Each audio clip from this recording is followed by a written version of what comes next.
नमस्कार दोस्तों, सुभाष की बात में आपका स्वागत है। दरअसल अभी हमने 15 अगस्त स्वाधीनता दिवस मनाया और जब हम स्वतंत्रता दिवस मना रहे थे तो हमने ये देखा कि हम अपने उन लोगों को याद कर रहे थे और बहुत सारे गाने भी इस तरह से बज रहे थे कि ज़रा याद उन्हें भी कर लो, वो जो लौट के घर नहीं आए या जिनके कारण हमें आज़ादी मिली।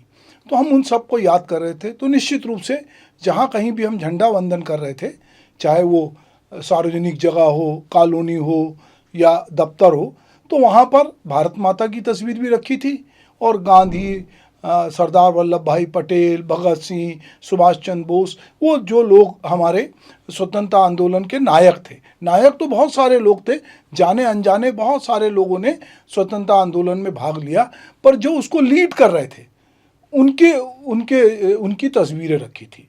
तो ऐसा एक वाक़या हुआ कि एक जगह मुझे झंडा वंदन में मैं भी था, तो वहाँ एक दो लोग जो वहाँ पर एक समूह में एक तस्वीर में जिसमें महात्मा गांधी, सुभाष चंद्र बोस, सरदार वल्लभ भाई पटेल, भगत सिंह, नेहरू, ये जिनकी तस्वीर लगी थी, तो भीड़ में से एक सज्जन कहने लगे कि यहाँ गांधी की तस्वीर क्यों लगी है, यहाँ गांधी नहीं होना चाहिए।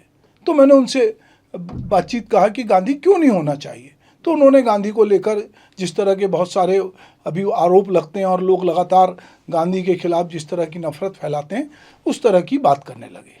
फिर थोड़ी देर बाद एक सज्जन ने कहा, चूँकि सब लोग जाके फूल चढ़ा रहे थे भारत माता का, तो उन्होंने कहा यहाँ गांधी की फ़ोटो अगली बार से ना रहे, मैं इस पर फूल नहीं चढ़ाना चाहता। तो मुझे मालूम था कि वो किस विचारधारा के, किस पार्टी को सपोर्ट करते हैं।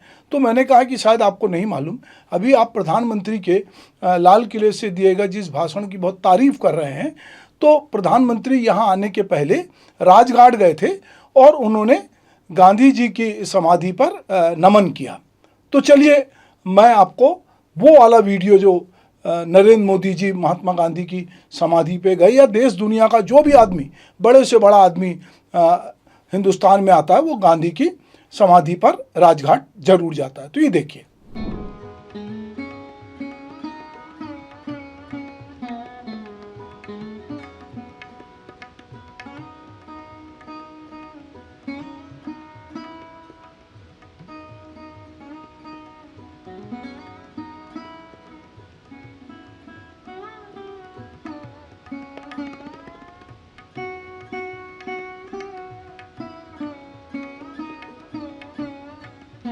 Reflective moment to see, to seek, to sacrifice. Many have walked this path before and many more will walk it too. It is to walk with light, to walk in spite, and to walk with insight that makes leadership right.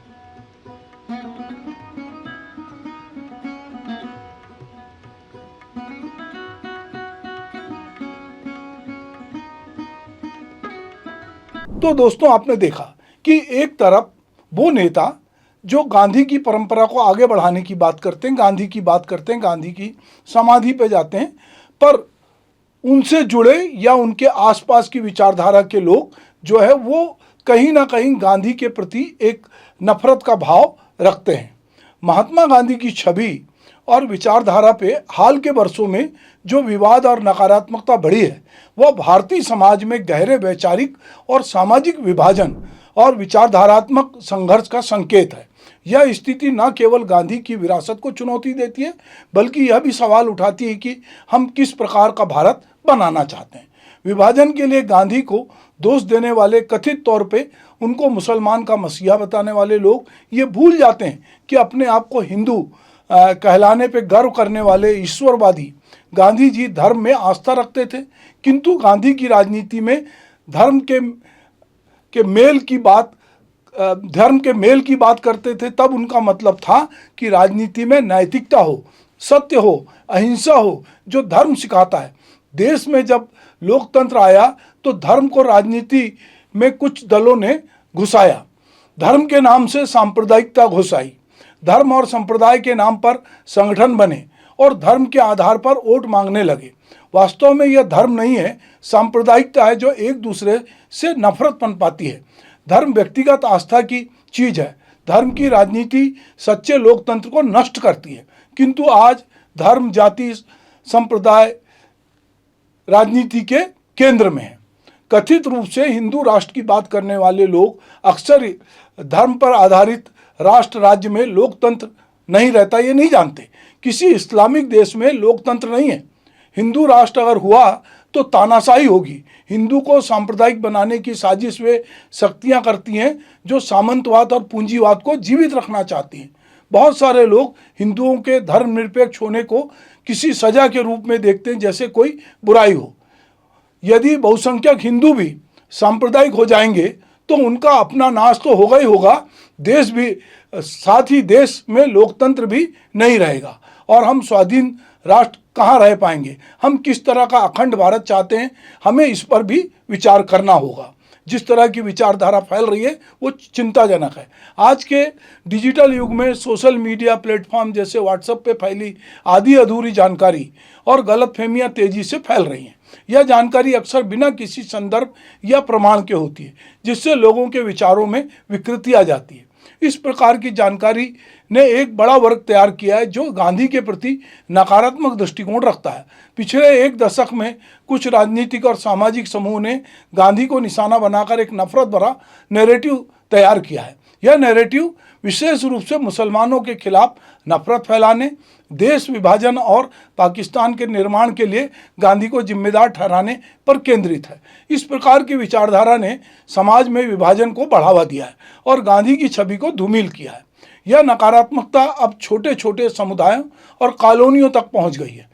जहां एक ओर प्रधानमंत्री श्री नरेंद्र मोदी सुबह उठकर गांधी की समाधि पर जाकर उन्हें श्रद्धांजलि देते हैं, फिर लाल किले से भाषण देने जाते हैं, वहीं दूसरी ओर कॉलोनियों में लोग गांधी जी की तस्वीर हटाने की मांग करते हैं। यह विरोधाभास समाज में गहरी विभाजन की स्थिति को दर्शाता है।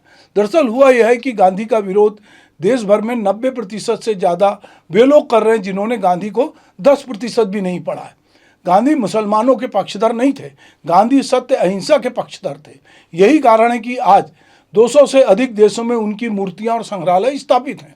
गांधी से कितनी भी घृणा की जाए या घृणा का प्रचार किया जाए, लेकिन गांधी के विचार को खत्म करना किसी भी शक्ति के बस में की बात नहीं है। गांधी के घोर विरोधी भी गांधी की समाधि पर जाकर मत्था जरूर टेकते हैं, क्योंकि उनमें उतनी राजनीतिक समझ तो है कि गांधी का विरोध अंततः सत्य अहिंसा और मानवीयता का विरोध हो जाएगा। यह देखा जाता है कि कोई भी राजनीतिक दल गांधी के प्रति रुचि या आदर चाहे ना रखे, लेकिन खुलकर स्पष्ट रूप से अपनी घृणा प्रकट नहीं करता, क्योंकि पूरे विश्व में ऐसे व्यक्ति की छवि धूमिल हो जाएगी। पूरे विश्व में गांधी की जो विराट छवि है उसको धूमिल करना आसान नहीं है।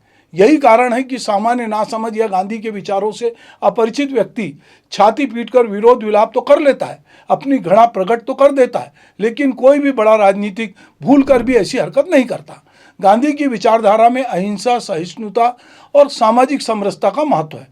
उनके सिद्धांतों ने भारतीय स्वतंत्रता संग्राम को एक नैतिक आधार प्रदान किया। यदि हम गांधी की शिक्षाओं को नकारते हैं तो हम एक ऐसे समाज की ओर बढ़ रहे हैं जो नफरत, हिंसा और विभाजन पर आधारित है। इस गंभीर मसले पर विचार करते हुए हमें यह भी सवाल करना चाहिए कि हम किस प्रकार का भारत बनाना चाहते हैं। क्या हम एक ऐसा भारत बनाना चाहते हैं जो गांधी की शिक्षाओं पर आधारित हो, जिसमें सहिष्णुता, विविधता और मानवता का सम्मान हो, या हम एक ऐसा भारत चाहते हैं जो नफरत, हिंसा और विभाजन के सिद्धांतों पर आधारित हो? हमें दरअसल ये सोचने की जरूरत है। इसीलिए यदि हम गांधी की छवि और विचारधारा पे हो रहे हमलों का सामना करने के लिए तैयार हैं, तो हमें ये देखना पड़ेगा कि समाज में समरसता और अहिंसा के पक्षधरों को एकजुट होकर उनके सिद्धांतों को पुनर्स्थापित करने की कोशिश करनी चाहिए। यह सुनिश्चित करना होगा कि एक ऐसा समाज बनाया जाए जो नफरत, हिंसा और अमानवीयता से मुक्त हो और जहां सभी धर्मों, जातियों और समुदायों का सम्मान किया जाए।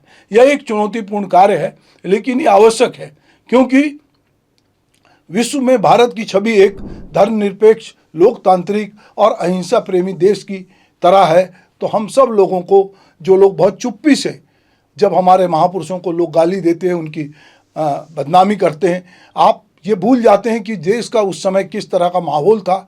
आप आधी अधूरी जानकारी, आप पाठ्यक्रम में बदलाव करके, आप नफरत की राजनीति करके या लोगों के मन में व्हाट्सएप यूनिवर्सिटी से जहर भर के यदि अपनी नेताओं की छवि धूमिल करेंगे, अपने जो आइकान हैं जिनको आपने राष्ट्रपिता कहा है, आप उनकी छवि धूमिल करेंगे और तो सोचेंगे कि आपकी छवि बनेगी, आपके देश की छवि बनेगी, आप विश्व गुरु बनेंगे।